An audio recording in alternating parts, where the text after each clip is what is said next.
Good morning, world. That's me, Johnny Millwater. Thanks for coming. Hope you're doing all right. I'm feeling pretty good myself today. Actually, yesterday was my 45th birthday, if you can believe that. And I couldn't be more excited to be spending a little bit of time with you. Thanks for being here. I'm Johnny Millwater. This is Johnny Millwater Live.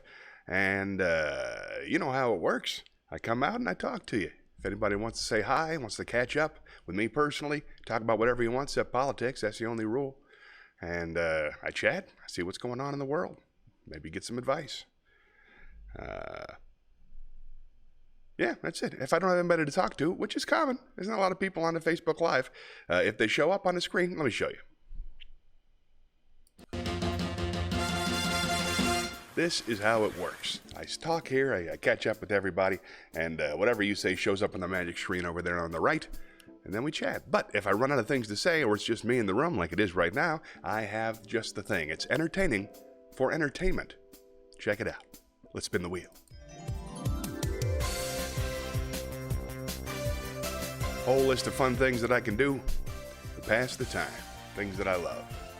Such as Shakespeare. Let us start at the Shakespeare stage.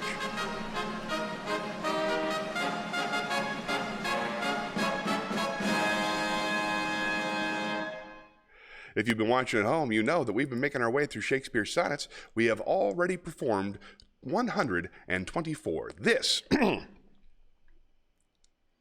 is sonnet 125 by William Shakespeare. Were't aught to me I bore the canopy with my extern, the outward honoring, or laid great bases for eternity, which proved more short than waste for ruining. Have I not seen dwellers of form and favor lose all? And more by paying too much rent, by compound, sweet foregoing, simple savor, pitiful thrivers in their gazing spent. Now, let me be obsequious in thy heart, and take thou my oblation, poor but free, which is not mixed with seconds, knows no art, but mutual render, only me for thee. Hence, thou suborned informer, a true soul, when most impeached, lands least in thy control. I didn't understand that at all. I'll have to take another look at that when I have more time. Probably before I post it online, right? All right. Nobody in the chat, let's spin the wheel. This is fun. I find this very comforting.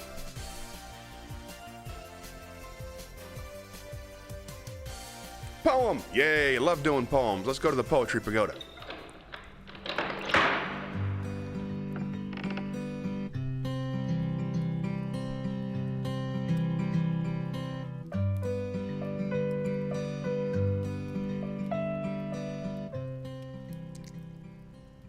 This is the sound of... This is the Song of the Wandering Angus by William Butler Yeats. I went out to the hazel wood because a fire was in my head, and cut and peeled a hazel wand, and hooked a berry to a thread.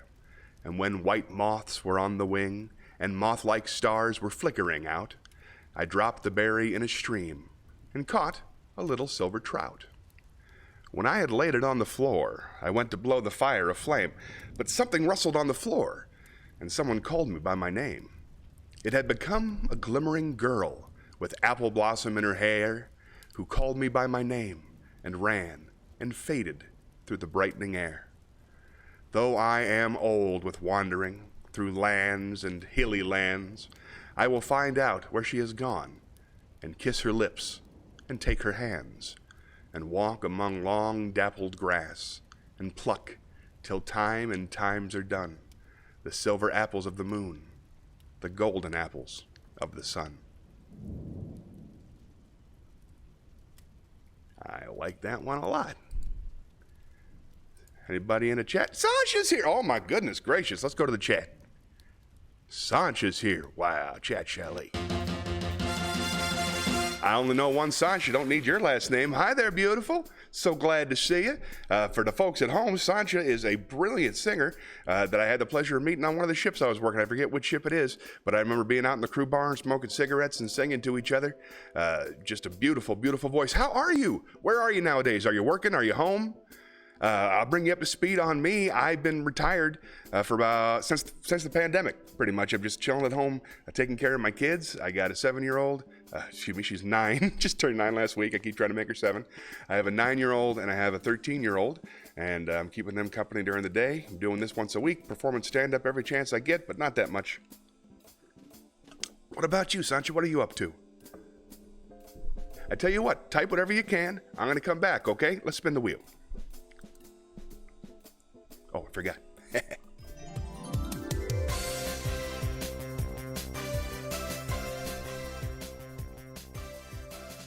It's so nice. This is the best thing about this show. Getting to see people I haven't seen in a long, long time. Oh, a story. I'm going to hold off on that for a second because I have a longer piece in mind today. And I don't want you to have to sit through it all the way since you're a first-time watcher. Ooh, a joke. All right, let's go tell a joke. Let's go to the theater.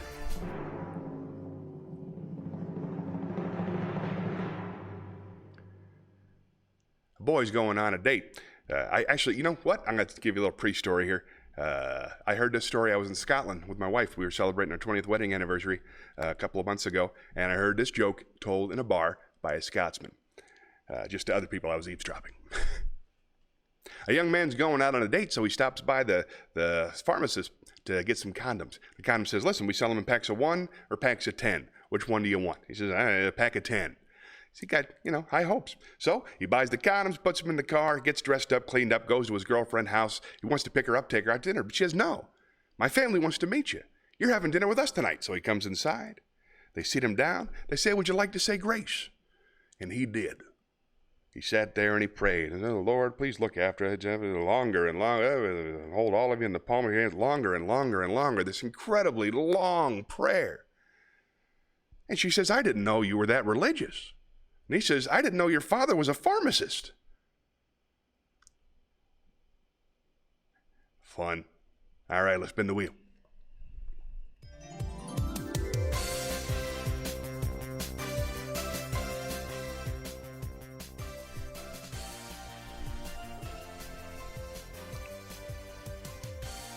Oh, Shakespeare. Back to the Shakespeare stage. I really love all this stuff.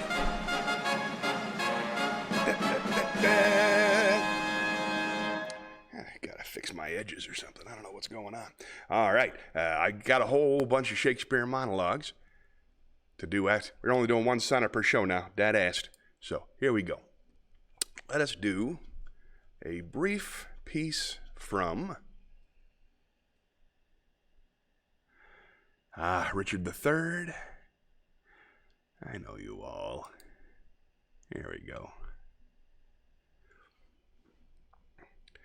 I know you all, and will awhile uphold the unyoked humor of your idleness.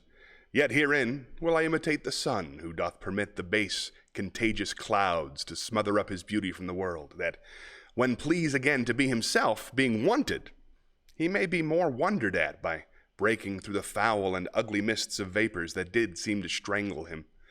In all the year we're playing holidays, to sport would be as tedious as to work. But when they seldom come, they wished for come, and nothing pleaseth but rare accidents. So when this loose behavior I throw off and pay the debt I'd never promised, by how much better than any word am I? By so much shall I falsify men's hopes, and, like bright metal on a sullen ground, my reformation, glittering o'er my fault, shall show more goodly and attract more eyes than that which hath no foil to set it off. I'll so offend to make offense a skill, redeeming time when men think least I will. As from Henry IV, Part 1, Act 1, Scene 2. Henry IV. Fun. All right, let's spin the wheel.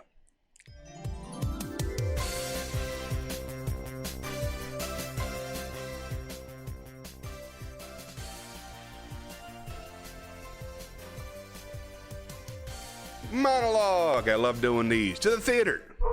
Wrong button. To the theater. I collected a whole bunch of monologues, some serious, some funny. Since this is my birthday, I'm going to pick out one that I think is fun. It's probably not going to be funny, just I enjoy such things. Let us do...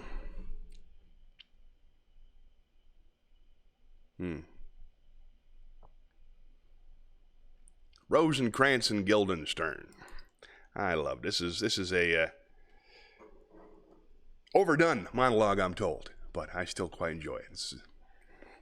This is from Rosencrantz and Guildenstern Are Dead by Tom Stoppard. Do you ever think of yourself as actually dead, lying in a box with a lid on it?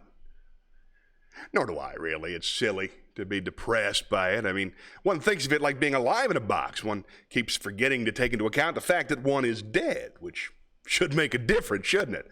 I mean, you never know when you were in a box, would you? It was just like being asleep in a box. Not that I'd like to sleep in a box, mind you, without any air. You'd wake up dead for a start, and then where would you be, apart from inside a box?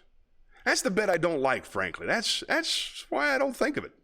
Because you'd be helpless, wouldn't you? Stuffed in a box like that. I mean, you'd be in there forever.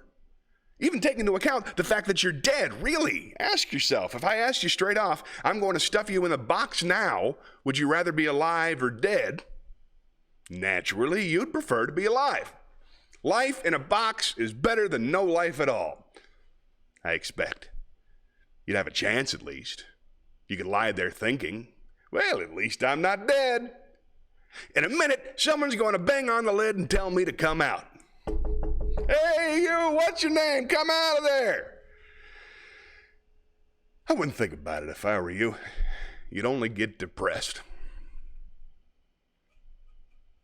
Nice. Rosencrantz, Guildenstern, dead, fun. All right, then. Let's go back to the chat, shall we? Hi, everybody. Just a reminder, I'm doing the live chat while I'm here. Anything that you type into the chat box or into the comments below will show up here on my little screen, and I'll talk to you. I'm just filling time until more people come in. Hi to Sancha. All right, let's spin the wheel. Sipping coffee, reading poetry, not too shabby. Monologue. We just did one of them, but why not? I enjoy them.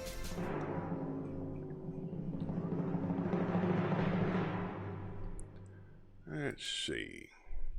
Oh, there it is now. All right. Well, about... this is a voiceover monologue. So I'm going to get real close for this one. This is from American Beauty. I'd always heard your entire life flashes in front of your eyes the second you die.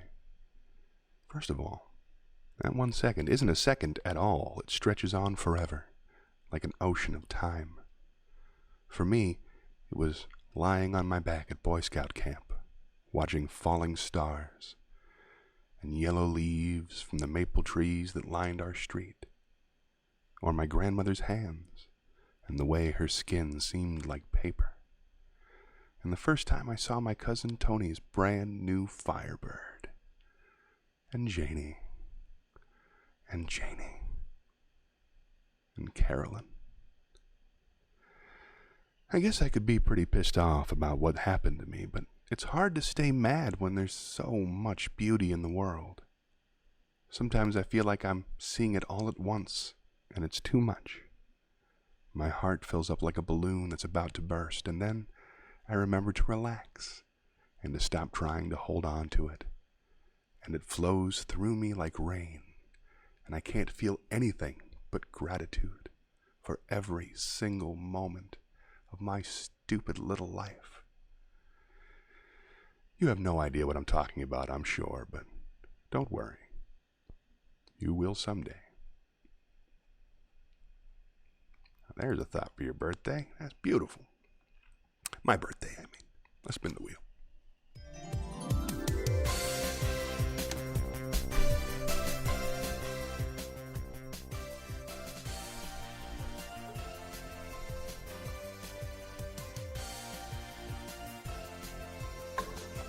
Poem! Yay! Let's do a poem. To the Poetry Pagoda. I'm putting my headphones back on for this one. Yeah, more headphones for this. I like it. Put that over there. Turn it to the side. That way you can still see my face, but the sound's going directly into the microphone. Really? Not interested? Too bad. And now, let's pick out a poem. This is lovely. This is A Thought for Washing Day by Julia Ward Howe. The clothesline is a rosary of household help and care. Each little saint the mother loves is represented there. And when across her garden plot she walks with thoughtful heed, I should not wonder if she'd hold each garment for a bead. A stranger passing, I salute the household in its wear, and smile to think how near of kin are love and toil and prayer. Lovely. Let's spin the wheel.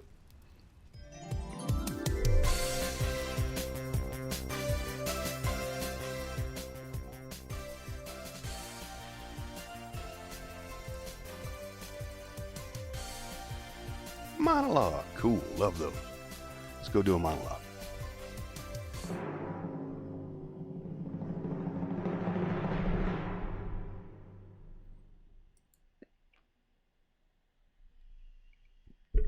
Monologues are done without the mic way down here. Let's see. Riddles, limericks, poems. I don't know why you gotta give me the business. Help me find my monologues, please.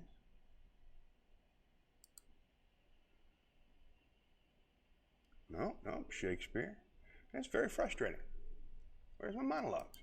Where are my monologues? Please. That's so weird.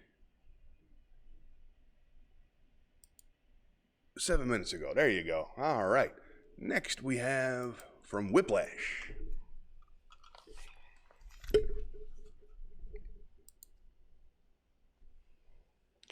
Hey, Dad's here. Thanks, Dad. Happy birthday to me. Thank you. I missed you from yesterday. I'll be in a chat with just a second, but I had promised a monologue. This monologue is from Whiplash. This is a monologue from Whiplash.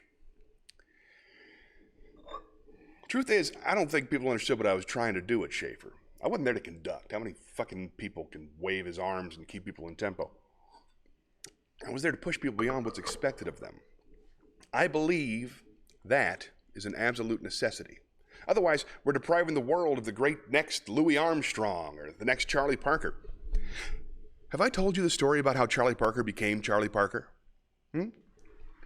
Parker's a young kid, pretty good in the sax, gets up to play at a cutting session, and well, he fucks it up. And Jones nearly decapitates him for it, throws a cymbal at his head, and Charlie's laughed off stage. Cries himself to sleep that night, but the next morning, what does he do? He practices, and he practices, and he practices with one goal in mind, never to be laughed at again. And a year later, he goes back to the Reno, and he steps on the stage, and he plays the best motherfucking solo the world has ever heard. So imagine if Jones had just said, well, that's okay, Charlie, that's all right, good job. And Charlie thinks to himself, well, shit, I did do a pretty good job. End of story. That, to me, is an absolute tragedy. But that's just what the world wants now. No wonder jazz is dying. I tell you, man, every Starbucks jazz album just proves my point. There are no two words more harmful in the English language than good job. The truth is, Andrew, I never really had a Charlie Parker, but I tried. I actually fucking tried. And that's more than most people will ever do, and I will not apologize for how I tried. That's from Whiplash. Marvelous. Let's go to the chat, see how Dad's doing.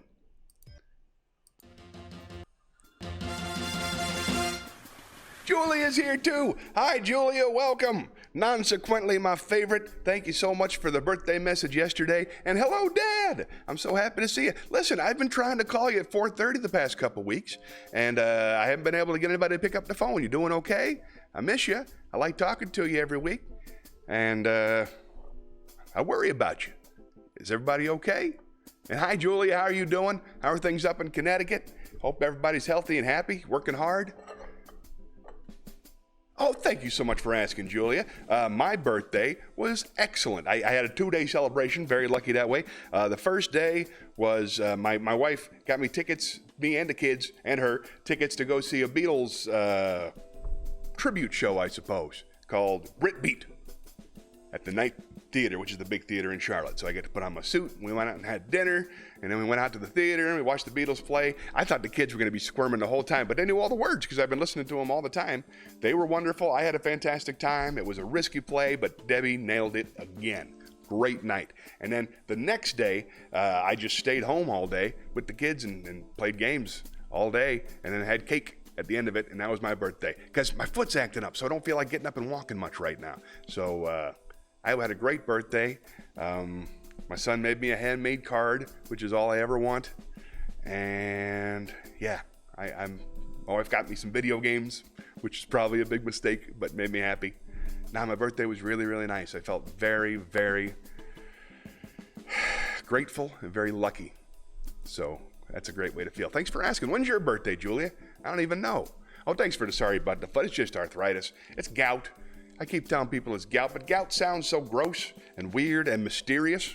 People don't quite understand, and a lot of people don't want to ask, what's gout? Especially when they're young. So I'm going to just say I have arthritis in my foot. That's a little bit more easy to understand. Fascinating. How you doing, Dad? Did you get my message? Did you get any of that? All right, then. So anyway, Julia, if you have any questions or anything, let me know. We got a whole bunch of new stuff. I'm really glad you're here.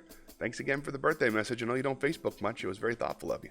Okay, I'm going to spin the wheel. Type some stuff in the thing. I'll be right back. We'll talk about it.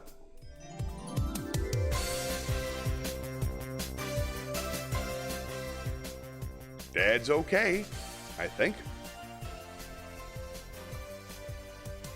Shakespeare. All right, I already did 2 of those.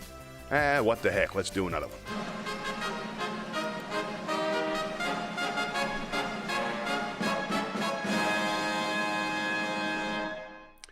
This is from Antony and Cleopatra. I know it's one of Dad's favorites. This is when he decides that he hates his wife, and she's the source of all his problems. Oh, pardon me, thou bleeding piece of earth, that I am meek and gentle with these butchers. Thou art the ruins of the noblest man that ever lived in the tide of times. Woe to the hand that shed this costly blood. Over thy wounds now do I prophesy, which like dumb mouths do ope their ruby lips to beg the voice and utterance of my tongue. A curse shall light upon the limbs of men. Domestic fury and fierce civil strife shall cumber all the parts of Italy. Blood and destruction shall be so in use, and dreadful objects so familiar that mothers shall but smile when they behold their infants quartered with the hands of war.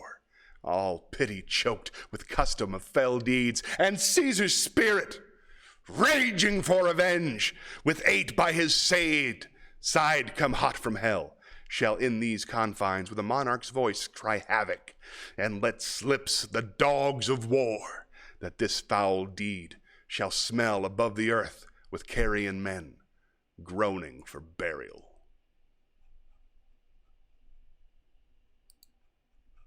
Good monologue. I blew it, but you know, what are you going to do? It's my first time through. I didn't really have a lot of the subtext. All right, then. Nobody's mad. Let's spin the wheel.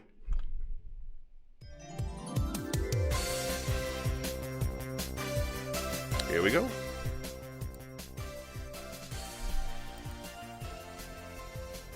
Yay, August 9th. Very cool. I am a Leo Cancer cusp. Bravo. Well done. Oh, thank you, Dad. That's very sweet. All right. But are you okay, Dad? Are you going to answer the phone today at 4:30? Did you get all that? Or are you not listening? Because that's cool, too, if you just have it on in the background. So I don't feel lonely. That's nice. Ooh, a song. All right, then. Let's go sing a song.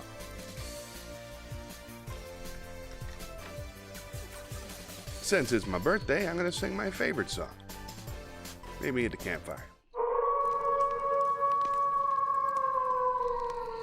Imagine there's no heaven. It's easy if you try. No hell below us, above us only sky.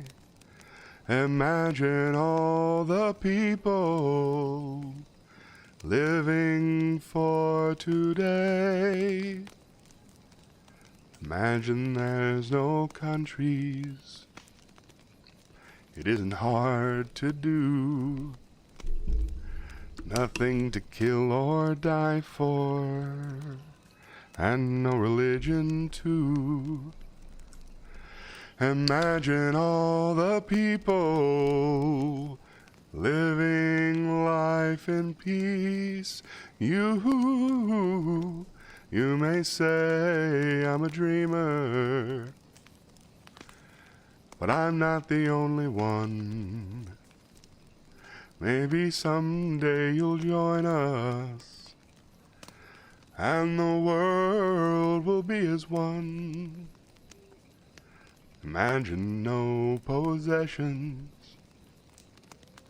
I wonder if you can. No need for greed or hunger. A brotherhood of man. Imagine all the people sharing all the world. You may say I'm a dreamer, but I'm not the only one. Maybe someday you'll join us, and the world will be as one. Maybe someday. And it's a beautiful song. Let's spin the wheel.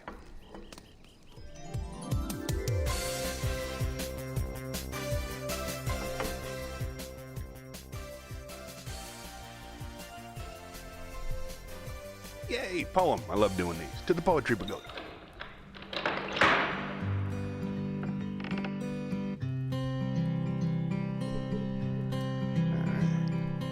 Let us do.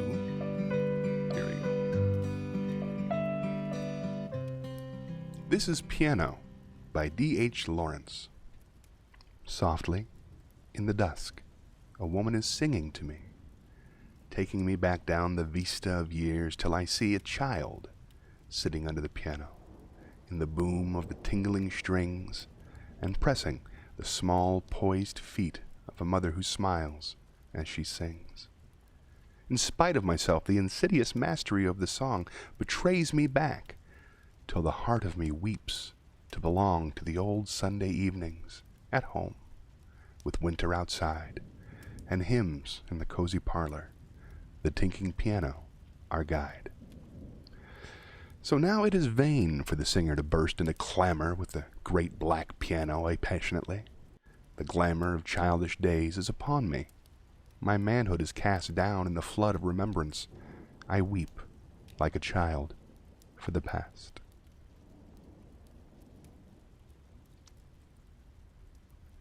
Lovely. Let's go to the chat, Shelley.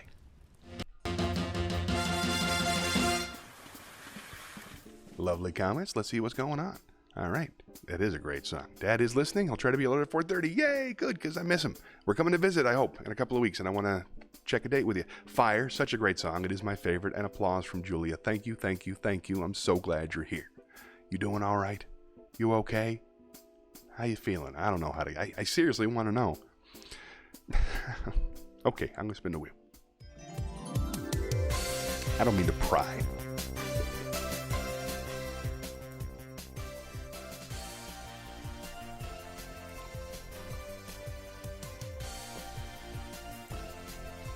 Ooh, a story. All right, good. Dad's here now, so I'm ready for this one. This is going to be a fun, self-indulgent piece of work here. I'm going to go to the theater for this one because I like the sound of it.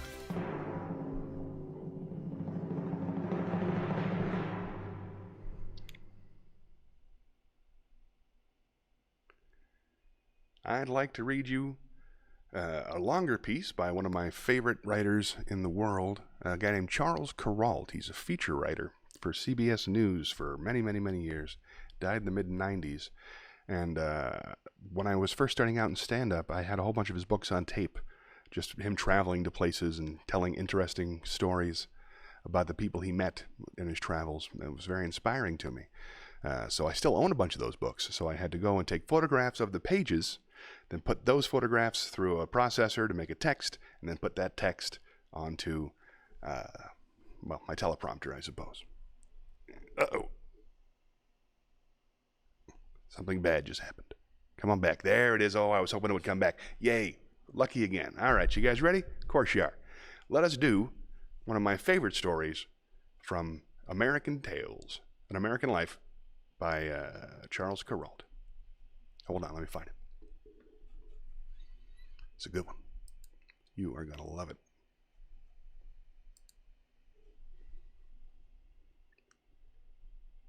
This is Mr. Black by Charles Kuralt. George Black was a brickmaker. He was also a pretty good diplomat for the State Department, but that part of the story comes later. George Black was a brickmaker, the craft he and his brother chose when their father died in 1889. "We aren't going to get to go to school," his brother, 14, said to George, 11. "We're going to have to work for a living. If we haul ourselves up and make men out of ourselves, even if we don't know A from B, we'll make somebody call us Mr. Black. Someday." Mr. Black quoted his brother with pride more than 80 years later. He was a tall, dignified old man. Everybody called him Mr. Black. The little boys, George and his brother, setting out on their own in 1889, walked the 40 miles from Randleman, North Carolina, to Winston-Salem.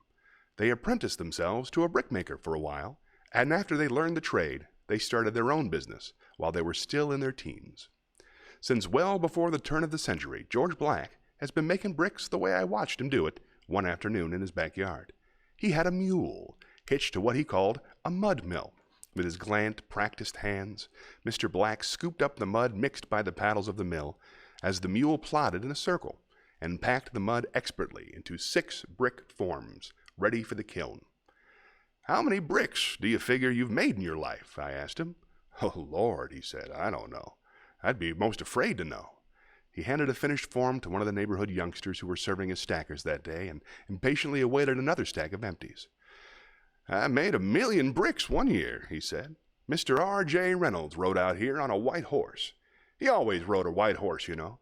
He asked me if I thought I could make 1,000 bricks.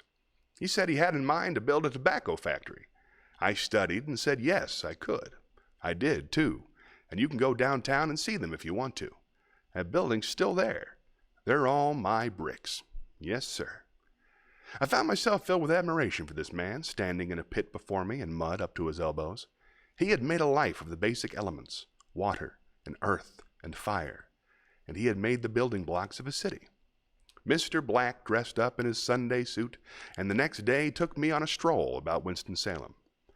"These bricks we're walking on," he said as we passed through the restored village of Old Salem, "I made these only about 40 years ago. They're holding up nice. Yeah." He pointed with his cane. "I made the bricks for that building over there. It was a schoolhouse. I made the bricks for the old home church over there. I made the bricks for that brick wall yonder." Wherever we walked, he pointed out the work of his own hands.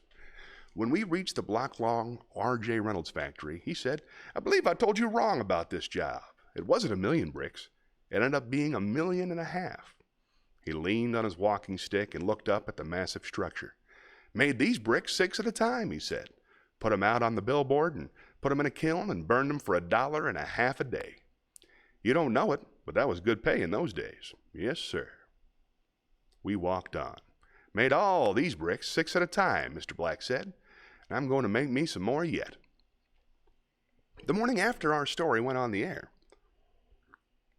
I was sitting on the edge of my bed in my motel room, rubbing my eyes and trying to figure out where to go next, when the phone rang. It was the CBS News State Department correspondent of the time, Marvin Kalb. Now, of course, that made it a red-letter day for me. I wasn't used to getting phone calls from Marvin Kalb.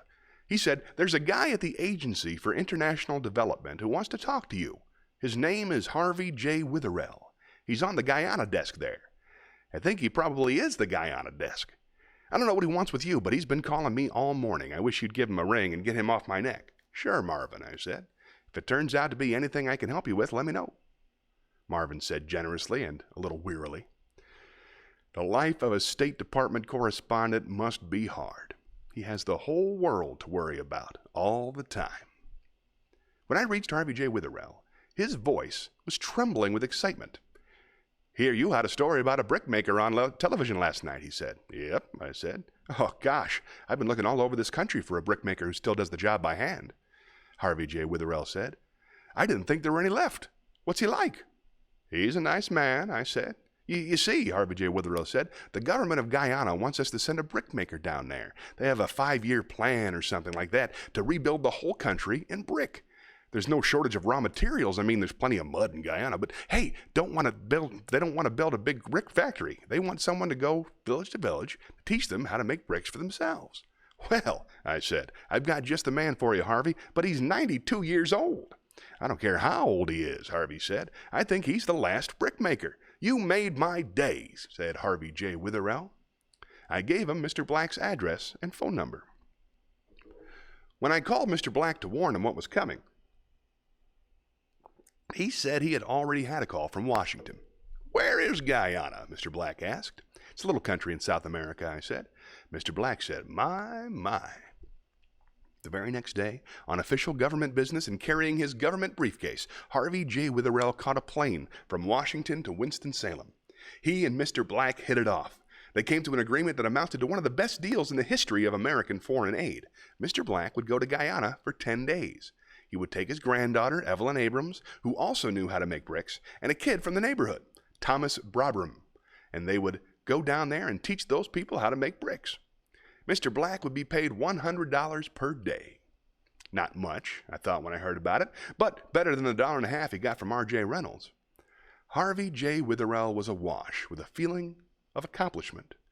He said, "This is a wonderful thing you're going to do, Mr. Black. We in Washington very much appreciate it." There was no false modesty in Mr. Black. He said, "I believe you have picked the best man to do the job for the USA." Planning commenced.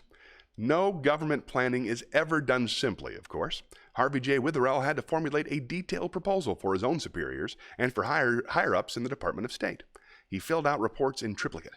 He mapped the project journey hour by hour and village by village. He developed plans and extingency plans. He put in travel orders and meal requisitions. There are forms for these things, and Harvey J. Witherell followed the forms. All this planning had to be coordinated with the U.S. Embassy in Guyana, of course, and with the office of the Guyanese Prime Minister, Forbes Burnham, and the whole thing had to have a name. It was given the name Operation Blackjack. It became a pretty big deal. Cables began flying back and forth between Washington and Georgetown, the capital of Guyana, all of them bearing the capitalized admonition, expedite. Later, somebody sneaked copies of those cables out of the State Department for me to read. This did not constitute another Pentagon Papers case. They were not classified documents. I was astonished by their number and by the Baroque majesty of their prose. All his urgent intercontinental communication just to arrange for an elderly maker of bricks to show a few foreigners how it's done. A new appreciation of my government arose in my breast as I perused that tall stack of Operation Blackjack cables. Harvey J. Witherell was thrilled. His big project was proceeding apace. George Black was thrilled. He had hardly been out of the country, and now he was about to be transported to a foreign land as an official representative of the United States government. I was pretty excited myself. As Latin American correspondent 10 years ago, I had been to Guyana a number of times on assignment. I figured I still had credit in some of the bars of Georgetown, and this would be a chance to get back there and look up some old friends. As I awaited final word of the departure date, however, calamity struck. Some high official of the Agency for International Development, some administrator whose job it was to review agency proposals and give them final approval, some insensible overseer reading one of the forms Harvey J. Witherell had prepared in triplicate, describing Mr. Black in the perfect match of the man to the mission, said to himself, "Wait a minute, this man is 92 years old." He reached for a stamp, one that said canceled, or perhaps denied. Stamped this stamp all over the proposal, and sent it tumbling back down through the bureaucracy, where it landed with a thud on the desk of Harvey J. Witherell. He called me again, this time almost in tears. "It's all off," he said. "They say he's too old." "Well, Harvey," I said, "way it goes. You sure tried hard." By now, I liked Harvey J. Witherell. He was one of those bureaucrats we're always hearing about. He had spent 20 years or more in government service. Now, he was hovering on the brink of actually doing something. It didn't seem fair for Harvey's big idea to die this way, officially branded a bad idea. I felt the pain of his disappointment over the phone and did my best to cheer him up. Too bad, I said. Yeah, too bad, he said. Well, so long. And he hung up. It was over. That is, it would have been over, except that right then we all got a lesson on how one branch of government doesn't always know what the other branch is doing. Mr. Black, naturally, had been going around telling people about how he was going to Guyana. There's a good newspaper in Winston-Salem, the Sentinel. Somebody on the newspaper heard about Mr. Black's forthcoming trip and said, "That's a pretty good story." The Sentinel ran the story on page 1. Mr. Black is going to Guyana. The people at the United Press Wire Service read the Winston-Salem Sentinel. Somebody there said, "That's a pretty good story." The UPI picked up the story and transmitted it nationwide. Mr. Black is going to Guyana. The Washington Post subscribes to the United Press Wire Service. Some editor there said, "That's a pretty good story." The Washington Post printed it with a wire photo of Mr. Black in his mud mill. Mr. Black is going to Guyana. The White House reads the Washington Post. Somebody at the White House said, "That's a pretty good story," and showed it to somebody who showed it to somebody else who said, "Wouldn't it be wonderful if the president would see this man off?" The timing could not have been more perfect. On precisely the same day Mr. Black's trip to Guyana was being canceled by the State Department, the White House was inviting Mr. Black to stop off in Washington on his way to Guyana for the State Department to meet President Nixon in the Oval Office. Harvey J. Witherell, sitting there with the wreckage of his dream, let his eye fall on the president's appointment schedule for the next week, as published in the official register. 10 a.m. Wednesday, one item read, George Black, brickmaker, of Winston-Salem, North Carolina, who is going to Guyana at the invitation of U.S. aid. This made Harvey J. Witherell feel much better. He took this item, highlighted it with a yellow marker, and confidently sent it back up through the bureaucracy to the official who had stamped his idea canceled. Of course, all the wheels that hours before had rolled backward to a halt now started running fast forward again. The project, just stamped canceled, was restamped high priority. Harvey called me to say I'd better make airplane reservations for Guyana after all. He said he didn't have time to talk. He said Mr. Black was coming to Washington to meet the president. Naturally, nobody at the White House thought to ask Mr. Black how he was actually going to get to Washington. He got there by making the first airplane flight of his life. His granddaughter, Evelyn Abrams, sitting beside him on the plane, said it might as well have been his 100th flight. That's how composed he was. The White House told Mr. Black, "Bring your family with you." And he did. He brought about 32 of them, uncles, aunts, nephews, nieces, and cousins from all up and down the eastern seaboard. The guard at the White House gate said, "Oh, no, this is way too many people." They discussed it. The guard said, "I'll tell you what, I'll let half of you in." At a White House photo opportunity, they opened the doors to the president's office for 3 minutes, and a herd of animals comes in, pushing and shoving.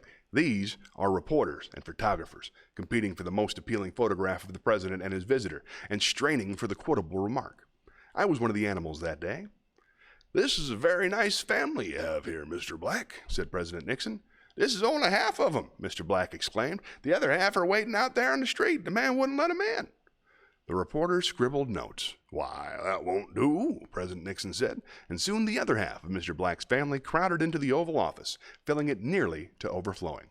So George Black got to meet the president, and so did his distant relatives. He did go to Guyana. I went along. There, Mr. Black taught brickmaking with such energy that he exhausted his official hosts, his village pupils, and a retinue of U.S. government hirelings, one of whom was probably the very official who had told Harvey J. Witherell that Mr. Black was too old for this trip. The problem was that in their attempts at brickmaking, the villagers kept getting it wrong, and Mr. Black wanted to stay in every village until they got it right. One day, Mrs. Forbes Burnham, wife of the Prime Minister, fashionably dressed in a riding outfit, came out to one of the villages in a limousine to be photographed for the local press with the visiting American brickmaker. Mr. Black nodded to her, extended a muddy hand, and went back to teaching brickmaking.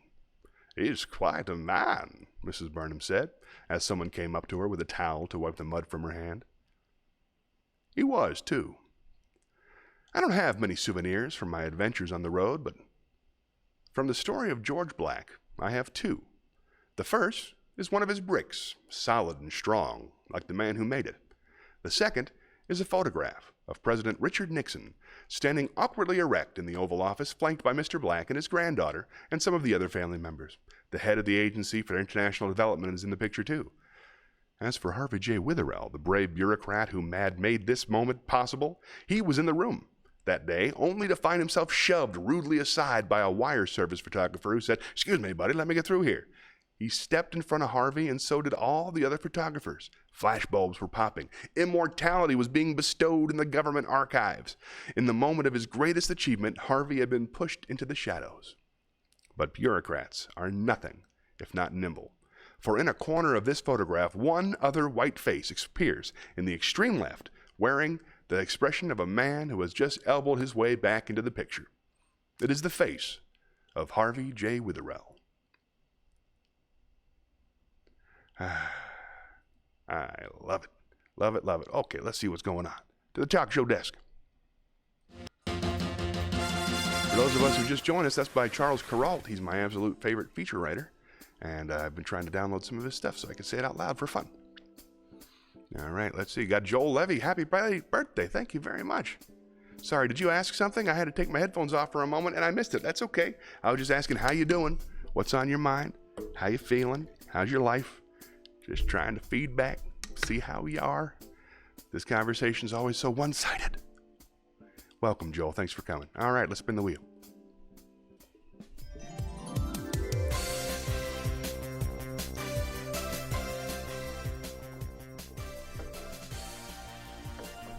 All right, here we go. Charles Kuralt. Yeah, he was great. He was the Sunday morning. We used to watch Sunday morning together. Love his voice. Wisdom. Excellent. Let's go down and do some wisdom. Lay down some wisdom from on high.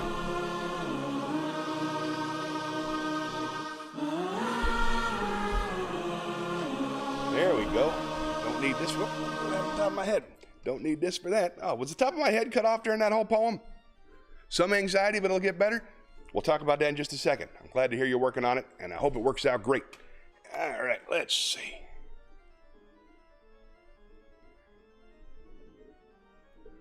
I'm very excited because a regular viewer, our buddy David Beckwith, you know David, he does art. If you follow him on Facebook, and I highly recommend you do, as a birthday present, he put together a massive collection of wisdom so that I don't have to find it and copy it. And I'm so grateful, and I think it's going to be really, really helpful. So let's find some wisdom from our buddy David Beckwith. Not wisdom that he himself has written, but that he has collected from people smarter than ourselves, which is the whole point. I'll have to tell him for sure how grateful I am, because that's really, really, really helpful, and it's a lovely gesture. And it was kind of the point. One of the things I wanted to do with this stream is be exposed to wisdom and poetry and music and stuff that I've never seen before. I was hoping people would recommend things, and it's the first time anybody's given me a stack of wisdom, and it is excellent. So let's get started. This is a longer piece. This is a meme that I saw. Actually, I saw this on Beckwith's page. He didn't send this to me, but it's an interesting thought. Put a rat in a cage and give it 2 water bottles. One is just water, and one is water laced with heroin or cocaine, some addictive drug. The rat will almost always prefer the drugged water and almost always kill itself in a couple of weeks. That is our theory of addiction. Well, some man named Bruce comes along in the 1970s and he said, well, hang on. We're putting the rat in an empty cage. It has nothing to do. Let's try this a bit differently. So he built Rat Park. It's a heaven for rats. Everything a rat could want is in Rat Park. Lovely food, lots of sex, other rats to befriend, colored balls, plus both water bottles, one with water and one with drugged water. Regular water and one with drugged water. But here's what's fascinating. In Rat Park, they don't like the drugged water. They hardly use it. None of them overdose. None of them use the water in a way that looks like compulsion or addiction. What Bruce did shows that both the right-wing and left-wing theories of addiction are wrong. The right-wing theory is that it's a moral failing. You're a hedonist, you're partying too hard. The left-wing theory is that it takes you over. Your brain is hijacked. Bruce says it's not your morality, it's not your brain, it's your cage. Addiction is largely an adaptation to your environment. Now, we created a society where significant numbers of us can't bear to be present in our lives without being on something. Drink, drugs, sex, shopping. We've created a hyper-consumerist, hyper-individualist, isolated world that is, for many of us, more like the first cage than the bonded, connected cages we need. The opposite of addiction is not sobriety. The opposite of addiction is connection. And our whole society, the engine of it, is geared towards making us connect with things, not people. You are not a good consumer citizen if you spend your time bonding with the people around you and not stuff. In fact, we are trained from a young age to focus our hopes, dreams, and ambitions on things to buy and consume. Drug addiction is a subset of that. It's a small piece written by Johann Hari. Something to think about. All right, then. Oh, Mr. Mill, hold on. Chelly. Oh, I'm so excited. The opposite of addiction is connection. Very, very nice. Hello, Mr. Mill. Hey, Joe DiOrio. Haven't seen you in a million years. Nice to see you. Wait, Mr. Millwater is James Mr. Millwater. That's my dad. Joe DiOrio is a comedian friend and fan who I haven't seen in quite some time, but we used to hang out quite a bit. Welcome back. I love that piece, and I'll think of it often, too. I think everybody struggles with addiction of some kind. Right now, I got a problem with video games. It feels like compulsive behavior. I can't stop when I should stop. You know what I mean? So, something to think about. Let's spin the wheel.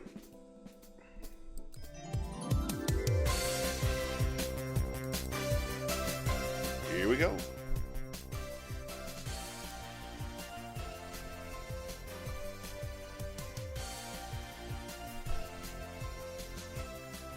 Yay, a poem. I love doing these. All right, headphones on. To the poetry pavilion.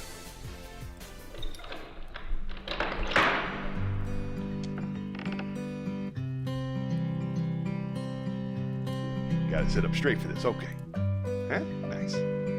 Let's see. Let us do.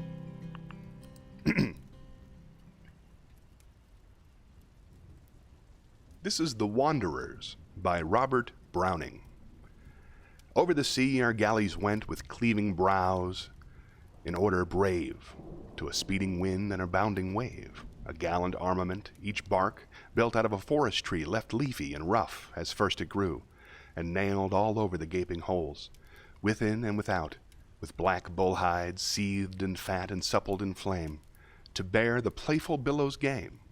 So each good ship was rude to see, rude and bare to the outward view, but each upbore a stately tent, where cedar pales in scented row kept out the flakes of the dancing brine, and an awning drooped the mast below, in fold on fold of the purple fine, that neither noontide nor starshine nor moonlight, cold, which maketh mad, might pierce the regal tenement. When the suns dawned, oh gay and glad, we set the sail and plied the oar, but when the night wind blew like breath for joy of one day's voyage more, we sang together on the wide sea, like men at peace on a peaceful shore. Each sail was loosed to the wind so free, each helm made sure by the twilight star. And in a sleep as calm as death, we, the voyagers from afar, lay stretched along, each weary crew in a circle round its wondrous tent, whence gleamed soft light and curled rich scent, and with light and perfume, music too, so the stars wheeled round, and the darkness passed. And at morn we started beside the mast, and still each ship was sailing fast. Now one morn land appeared, a speck dim, trembling betwixt sea and sky. "Avoid it," cried our pilot. "Check the shout, restrain the eager eye." But the heaving sea was black behind, for many a night and many a day, and land, though but a rock, drew nigh. So we broke the cedar pales away, let the purple awning flap in the wind, and a statue bright was on every deck. We shouted, every man of us, and steered right into the harbor thus, with pomp and pan glorious. 100 shapes of lucid stone, all day we built a shrine for each, a shrine for rock, for every one, nor paused till in the westering sun we sat together on the beach to sing, because our task was done. When lo, what shouts and merry songs, what laughter all the distance stirs, a loaded raft with happy throngs of gentle islanders. Our isles are just at hand, they cried, like cloudlets faint in even sleeping. Our temple gates are opened wide, our olive groves thick shade are keeping. For these majestic forms, they cried. Oh, then we awoke with sudden start from our deep dream, and knew, too late, how bare the rock, how desolate, which had received our precious freight. Yet we called out, Depart! Our gifts, once given, must here abide. Our work is done. We have no heart to mar our work, we cried.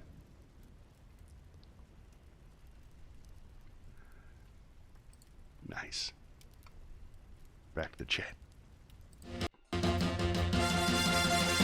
Let's see, Diablo and Call of Duty for me. I haven't gotten Diablo yet. I knew there's a new one. I know there's a second one, and I want to check it out. I played Diablo on the original PlayStation. But right now, my addiction is very specifically to a Batman game and to a wrestling game. I got a 2023 wrestling game where I can spend 6 hours designing a character and a moveset. It's ridiculous. There's no upside to it, but I enjoy it a whole lot. I used to play one on the PlayStation 2 obsessively when I was first traveling with Debbie, my wife. It's just I think it was called WWE Just Bring It. It was the same thing, but slightly, I don't know if it's slightly more addictive or less, but I'm working on it. Thanks for being here, Joe. Where are you nowadays? Where are you living? What's going on with you? You doing comedy at all? I'm always curious. Tell me more. I'll be back. Let's spin the wheel.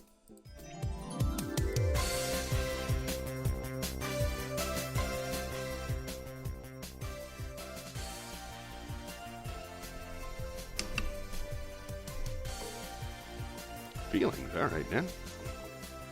I'll put it on the wheel. I might as well do it. To the chat, shall I have been depressed. Very depressed the past few weeks. I don't leave the house. I rarely leave the chair. I have that arthritis in my foot, so standing hurts, walking hurts. So I've just been getting up early, sitting in my chair, and occasionally getting up to make food for the kids or myself, and feeling lost. And I'm sad because I'm missing something. I had 2 projects going that I was very excited about. I had a play I was working on. I was working on my acting with my buddy Reggie, doing the Sunset Limited. We'd rehearsed for, I think, 3 months. Just one, like 2 hours a week. We would get together once a week. But he started not returning my calls.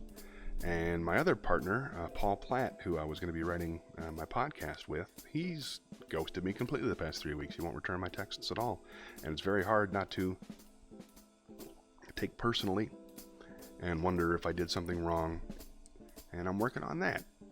I have a very hard time working alone. I need a partner, so I'm still trying to find my partners. Wish I could work with Debbie, but she works too hard. She's working too hard on her own things all the time. So I'm still trying to figure out where that creativity goes.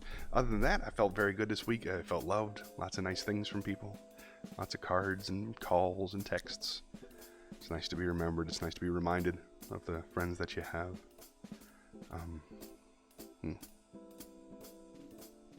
But yeah, there's a darkness I'm trying to overcome. It's probably connected to the pain, but we'll find out. Whatever the case, keep on trying. I made it here. Didn't want to come here today, but I got it done. And I got my writing group afterwards, which is one of the best parts of my week emotionally. I have so much fun with those people. And everything's going to be just fine. But that's how I'm feeling. All right, let's spin the wheel.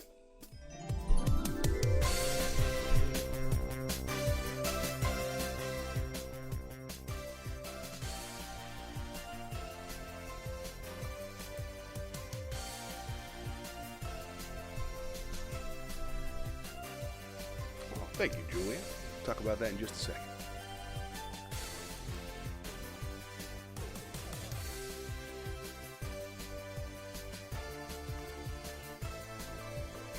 Ooh, I already did the long story. Can't do 2 of those in one day.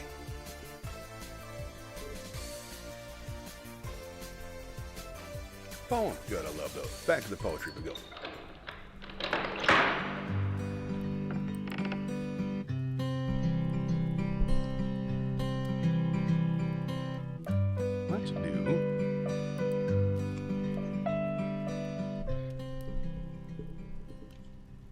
double check the shot here, make sure it looks good. Yeah, that's just right.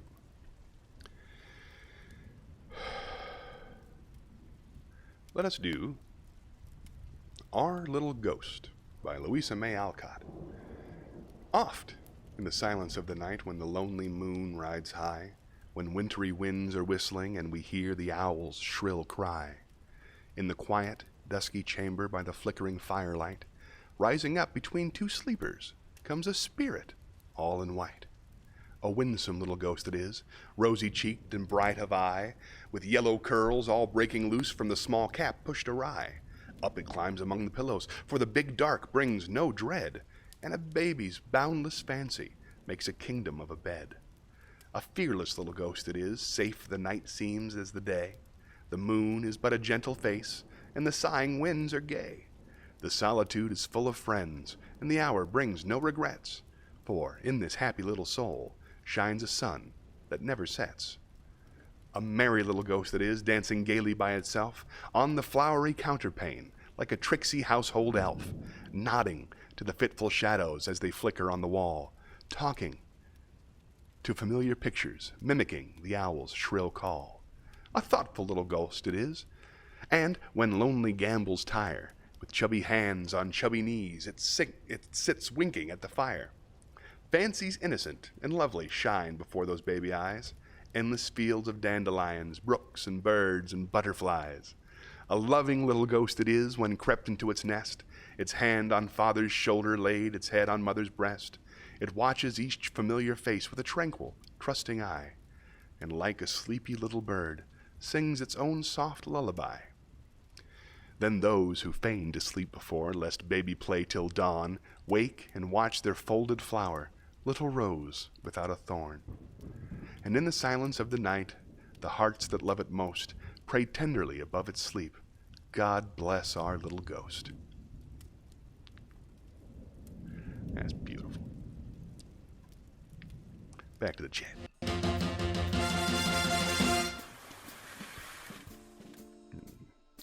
Now, Julia said the depression is hard. I just had an appointment with a psychiatrist because I realized I needed some help, so I empathize. I appreciate you. Thank you for saying so. I'm being treated. I have a psychiatrist, and the fact is that I am slightly depressed because I'm heavily medicated. I used to be severely depressed. I missed a year of college, a lot. Just my whole life I've been dealing with crippling depression. This depression is an annoyance. The volume is turned way down because of the medication that I'm on and the treatment that I receive. It's still depression technically, but it's nowhere near as severe, and I'm in really good shape, and I'm grateful that I not feel it as powerfully as I used to. But I'm glad you sought treatment. I'm glad you found somebody to talk, and that's definitely going to help. It definitely helps to have some people around who care. That's what changed my life the most. Dad always cared. Thanks, man. All right. And you have one more thing. You also said that you're proud of me for still streaming even when not feeling great. Thank you very much, Julie. That's very, very, thank you. When you're 45, you don't get people saying they're proud of you much. It hits harder. It's different, as the young people say. All right, let's spin the wheel.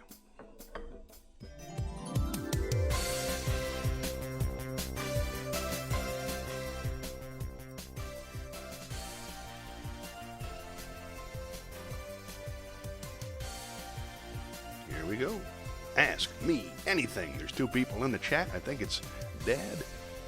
But let's do it anyway. Ask me anything. Everybody, you get 5 questions each. Go ahead and type it in the chat and I'll answer them as soon as I come back. But first,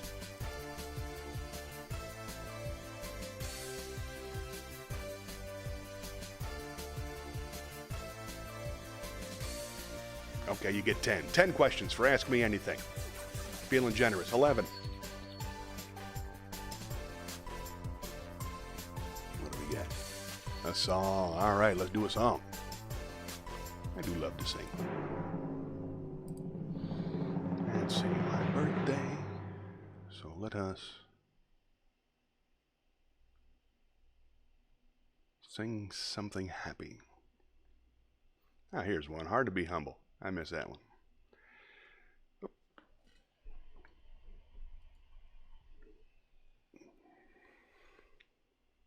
Can't do that one. The words are wrong. let's do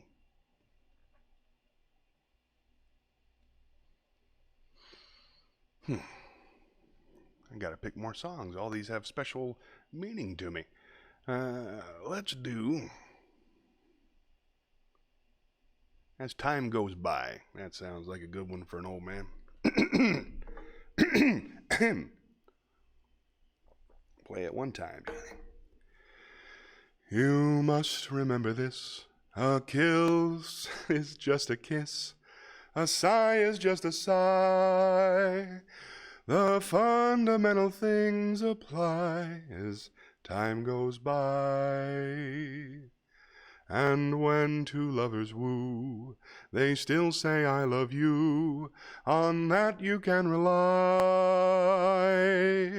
No matter what the future brings as time goes by. Moonlight and love songs never out of date. Hearts full of passion, jealousy and hate. Woman needs man and man must have his mate. Man must have his mate, which no one can deny.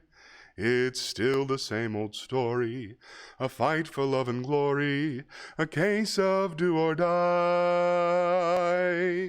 The world will always welcome lovers as time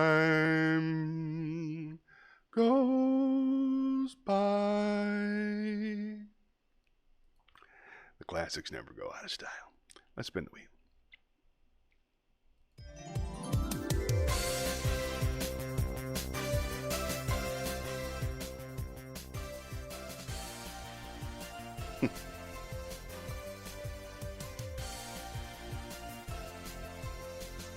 Let's go to the chat chalet. Hold on. That's not the chat chalet, but let's try it like this since the chat thing doesn't seem to be working. Dad wrote that I am not old. I've had 2 heart attacks so far, so I feel a little bit older than I actually am. And I figure from this point on, I'm just going to get old. So I want to sort of I want to get ahead of the curve, you know? I want to act like an old man when I'm in my mid-40s. So I'll be good at it by the time I'm 50. That's my plan. And Julia is trying to come up with questions. Dad says I'm not old. He loves that song too. You're on a roll today. Well, they're great songs. I try to pick nothing but good songs. Not a great singer, but I love music. All right. Thanks for the questions. We'll try to think of some more. Let's spin the wheel.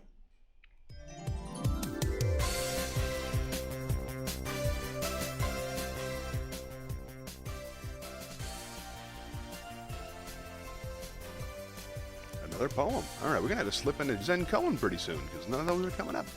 All right, let's go to the Poetry Pagoda.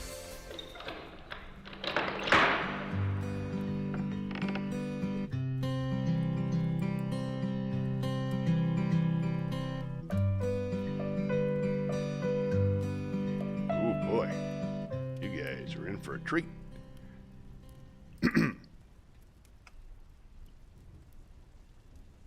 The Charge of the Light Brigade by Alfred Lord Tennyson.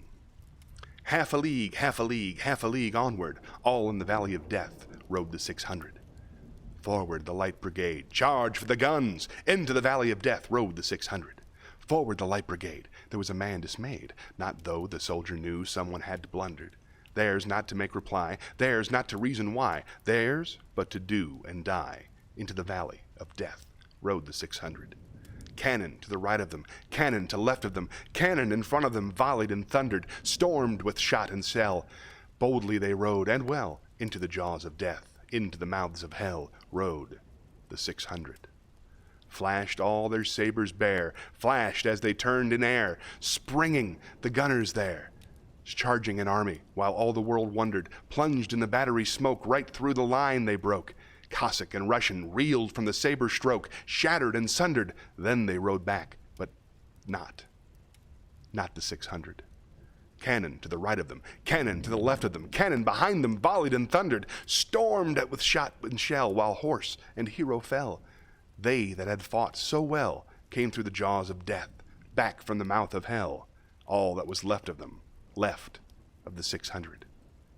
When can their glory fade? Oh, the wild charge they made. All the world wondered. Honor the charge they made. Honor the Light Brigade. Noble 600. Nice. Here we go.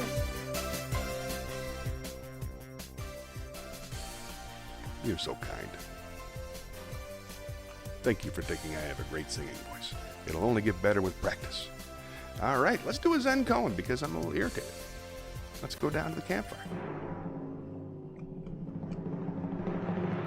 Now, as you know, Zen koans are teaching tools. They're short stories used to aid the study of Japanese Zen Buddhism. There's over 100, and I am currently on number... Got it. There it is. Currently on number 88.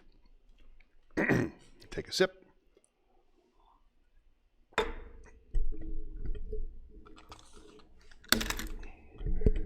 This is Zen koan number 88, How to Write a Chinese Poem. A well-known Japanese poem was asked how to compose a Chinese poem. The usual Chinese poem is 4 lines, he explained. The first line contains the initial phrase. The second line, the continuation of that phrase. The third line turns from this subject and begins a new one.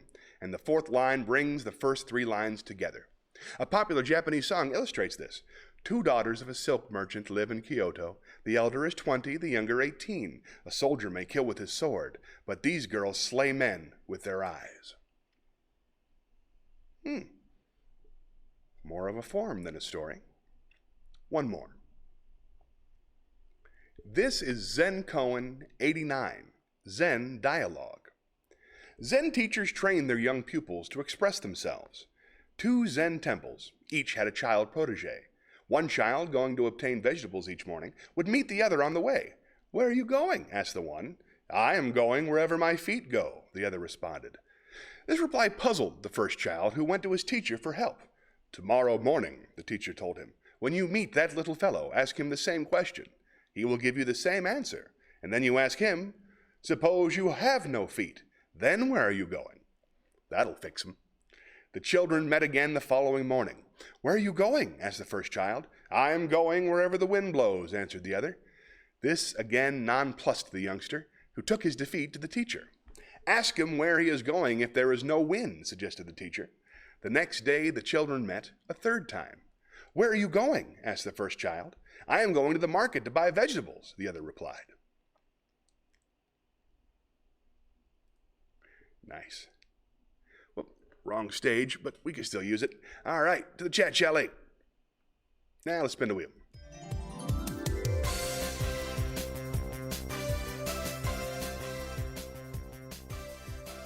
Hey, Dave's here. Happy birthday to me. Thanks for saying so, David. I was just singing your praises a minute ago. I did a whole bunch of stuff that you wrote from Wisdom. Let's see if it comes back up. Thanks again, David. If you see the episode earlier, you'll see a very, very long... Oh, Roses and Thorns. Sweet, let's do that. Chat Chalet. Here's how it works, my friends. Roses and Thorns. It's something we play at my home, and I think you'll enjoy it too. Your rose is something wonderful that happened to you this week. Your thorn is something that's a little bit tougher. It could be today, it could be this week, but I always like to know what's going on. I know Dad had his roses and thorn a couple weeks ago. He was alone at the house for a little while. It was lonely, but it was also nice. Your rose can be your thorn. You never know. My roses and thorns, the thorn's definitely the foot. I'm tired of my foot hurting.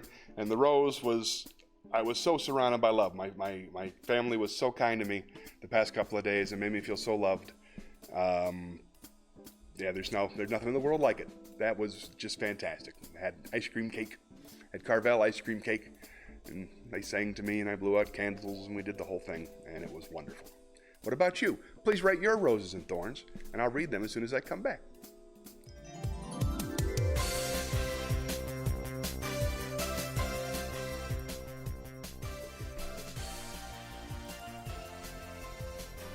All right, here we go.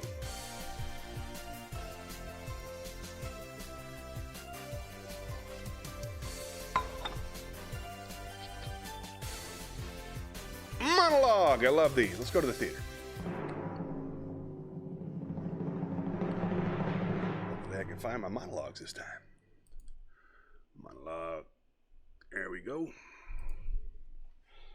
Let's see.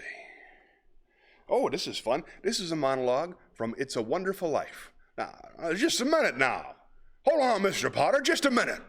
Now, you're right when you say my father was no businessman. I know that. Why he ever started this cheap penny-ante building alone, I'll never know. But neither you nor anyone else can say anything against his character. Because his whole life was, why, in 25 years since he and Uncle Billy started this thing, he never once thought of himself. Isn't that right, Uncle Billy? He didn't save enough money to send Harry to school, let alone me. But he did help a few people get out of your slums, Mr. Potter.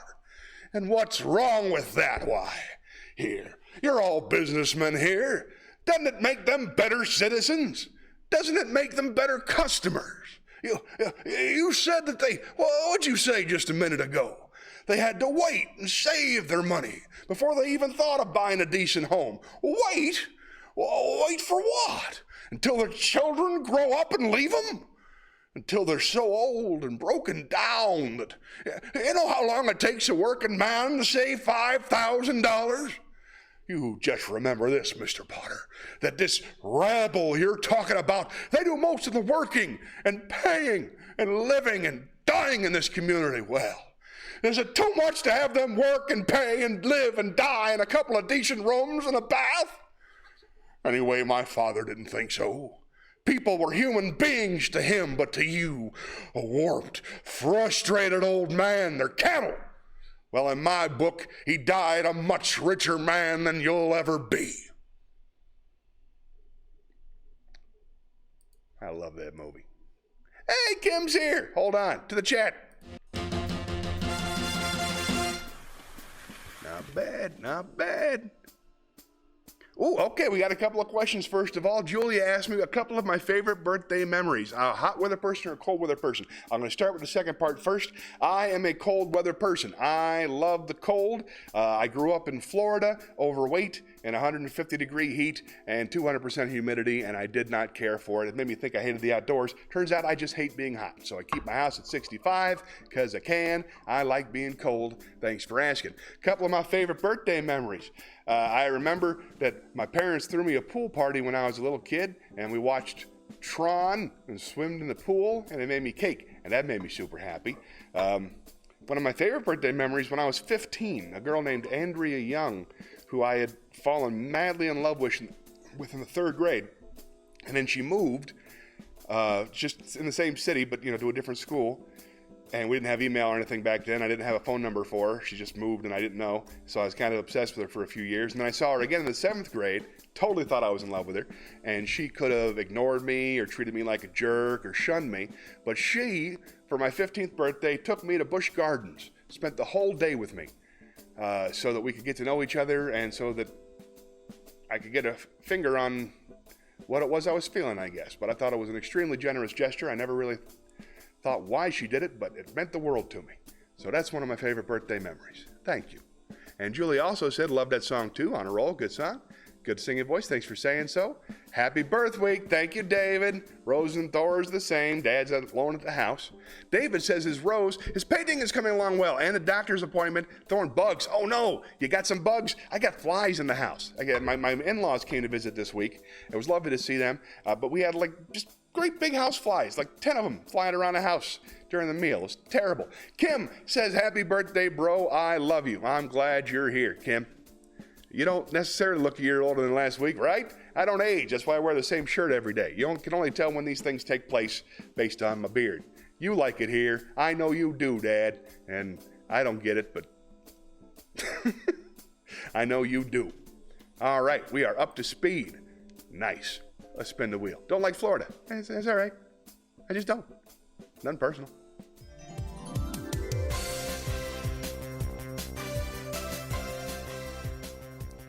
Keep temperature under 75 to reduce flies. I like it at 65. 65 is my sweet spot. Shakespeare to the chat chalet. Now, let's do it at the Shakespeare stage.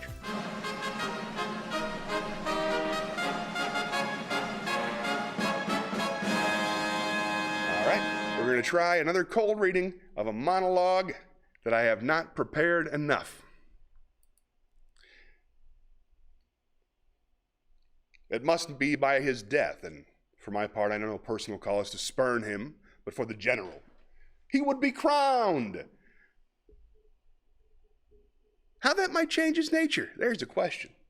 It is the bright day that brings forth the adder, and that craves wary walking. Crown him that, and then I grant we put a sting on him that at his will he may do danger with. The abuse of greatness is when it disjoins remorse and power.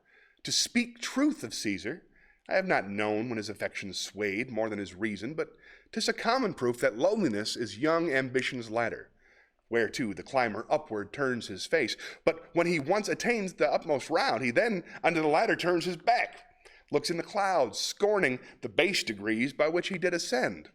So Caesar may. Then, lest he may, prevent.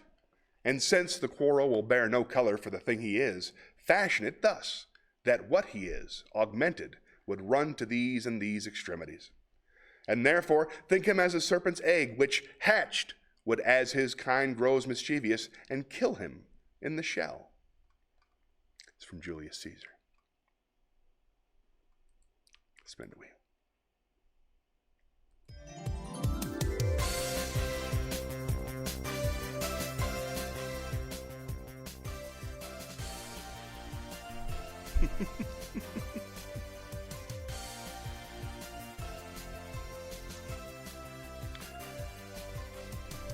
Dad is old. He needs the heat for his aching bones.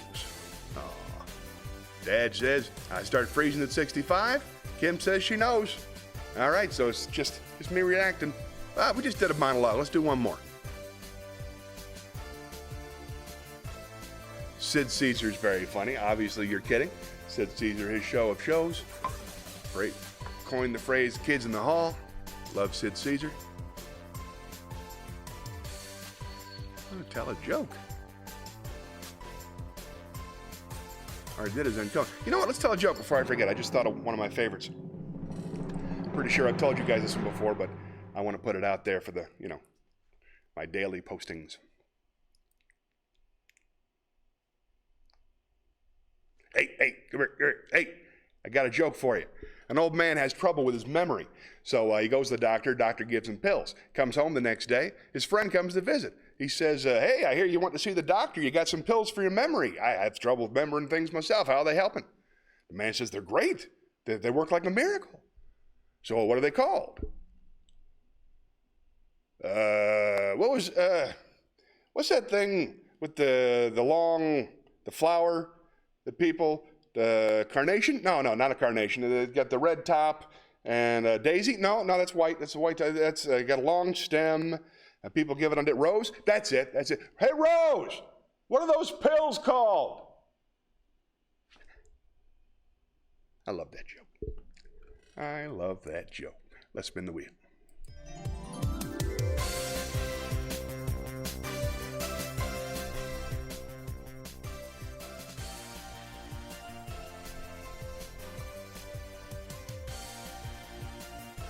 I already did a story. Let's see. Did Shakespeare, did a song, did lots of poems, several monologues, not enough wisdom. I just did a joke. You know what? Let's go to wisdom. Back to the wisdom.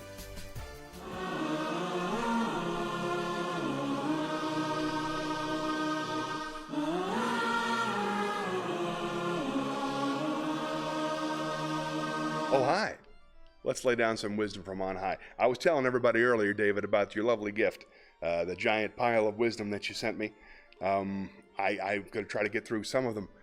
This is one that I grabbed from your page earlier in the week. I hope you enjoy it, and thank you again. It was a very, very thoughtful gift, and I really appreciate it. You do not belong to you. You belong to the universe. The significance of you will remain forever obscure to you, but you may assume you are fulfilling your significance if you apply yourself to converting all the experience to highest advantage to others. Make the world work for 100% of humanity in the shortest possible time through spontaneous cooperation, without ecological offense or the disadvantage of anyone. That's some wisdom from R. Buckminster Fuller, who I had never heard of. Thank you. Nice. I'm going to do one more. This is the top of the stack that you sent. This This is wonderful, David. Thank you. Undisturbed calmness of mind is attained by cultivating friendliness towards the happy, compassion for the unhappy, delight in the virtuous, and indifference towards the wicked. That's from Patanjali. Patanjali, that sounds right. The Yoga Sutras of Patanjali. That's the worst part, is I'm going to mess up all the names.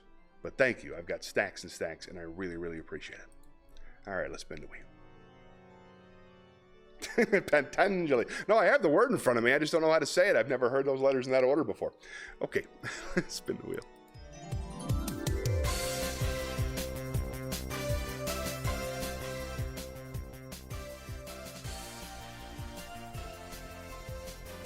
Ooh, another joke. All right, let's see if I can think of one.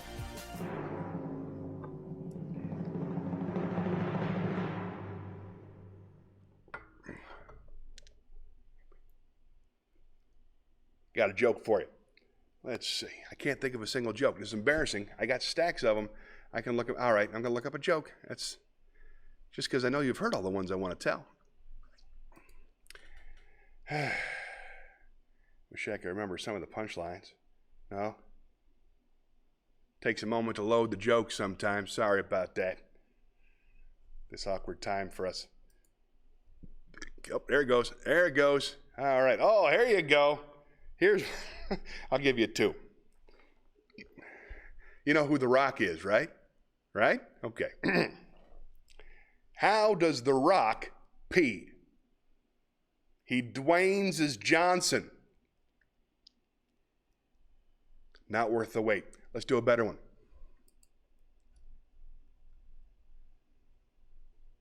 Nope. Nope. Nope. Ah, here we go. Nope. Here we go. A man runs down the stairs and he yells to his wife, honey, pack your bags. I just won the lottery. And she says, oh my God, where are we going? He says, I don't know. Just pack up and get the hell out. There you go. That's a joke we can all enjoy. Let's spin the wheel. Thank you, David.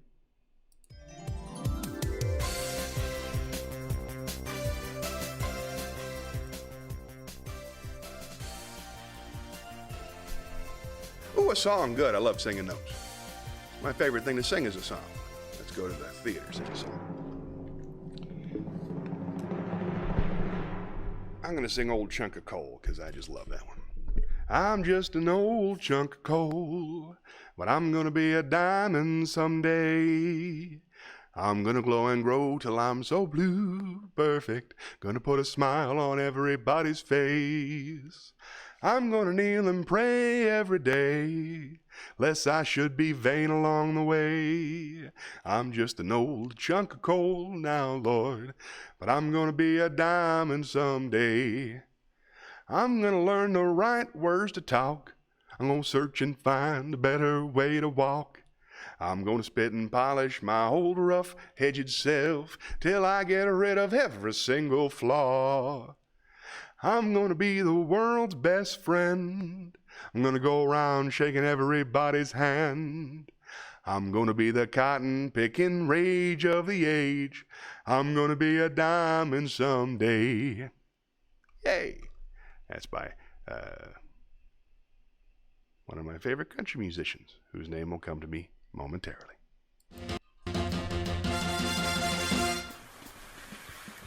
Billy Joe Shaver. There it is. I knew it was in there.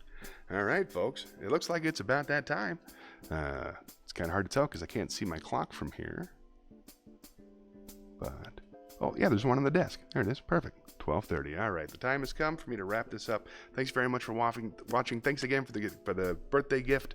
I really appreciate it, David. Thank you. And Dad, thank you for the card. Thanks for everything. I love you guys. Yeah, let's say goodnight.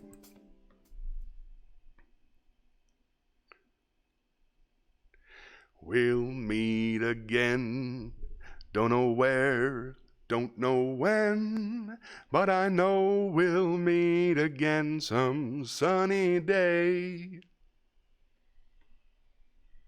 Keep shining through, just like you always do, and the blue skies will push the dark clouds far away.